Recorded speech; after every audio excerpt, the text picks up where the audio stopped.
قصہ حضرت انس رضی اللہ تعالیٰ بن نضر کی شہادت کا۔ حضرت انس بن نضر ایک صحابی تھے جو بدر کی لڑائی میں شریک نہیں ہو سکے تھے۔ ان کو اس کی چیز کا صدمہ تھا کہ اس پر اپنے نفس کو ہر وقت ملامت کرتے رہتے تھے کہ اسلام کی پہلے عظیم الشان لڑائی اور تو اس میں شریک نہ ہو سکا۔ اس کی تمنا تھی کہ کوئی دوسری لڑائی ہو تو حوصلے پورے کر دوں۔ اتفاق سے احد کی لڑائی پیش آ گئی جس میں یہ بڑی بہادری اور دلیری سے شریک ہوئے۔ احد کی لڑائی میں اول تو مسلمانوں کو فتح ہوئی، مگر آخر میں ایک غلطی کی وجہ سے مسلمانوں کو شکست ہوئی۔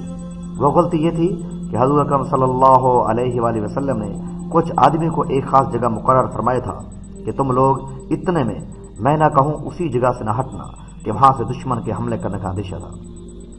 جب مسلمانوں کو شروع میں فتح ہوئی تو کافروں کو بھاگتا ہوا دیکھ کر یہ لوگ بھی اپنی جگہ سے سمجھ کر ہٹ گئے کہ اب جنگ ختم ہو چکی ہے، اس لیے بھاگتے ہوئے کافروں کا پیچھا کیا جائے اور مال غنیمت حاصل کیا جائے۔ اس جماعت کے سردار نے منع بھی کیا کہ حضور صلی اللہ علیہ وسلم کی ممانت تھی کہ تم یہاں سے نہ ہٹو، مگر ان لوگوں نے یہ سمجھ کر حضور اکرم صلی اللہ علیہ وسلم کا ارشاد صرف لڑائی کے وقت کے واسطے تھا، وہاں سے ہٹ کر میدان میں پہنچ گئے۔ بھاگتے ہوئے کافروں نے اس جگہ کو خالی دیکھا، اس طرف سے حملہ کر دیا۔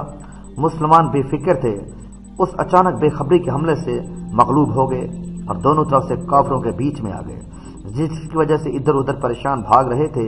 حضرت انس رضی اللہ تعالیٰ نے دیکھا کہ سامنے سے ایک دوسرے صحابی حضرت سعد بن معاذ آ رہے ہیں۔ ان سے کہا، اے سعد، کہاں جا رہے ہو؟ خدا کی قسم جنت کی خوشبو احد کے پہاڑوں سے آ رہی ہے۔ یہ کہہ کر تلوار تو ہاتھ میں تھی، کافروں کے ہجوم میں گھس گئے اور اتنے میں شہید نہیں ہو گئے، واپس نہ ہی ہوئے۔ شہادت کے بعد ان کے بدن کو دیکھا گیا تو چھلنی چھلنی ہو گیا تھا۔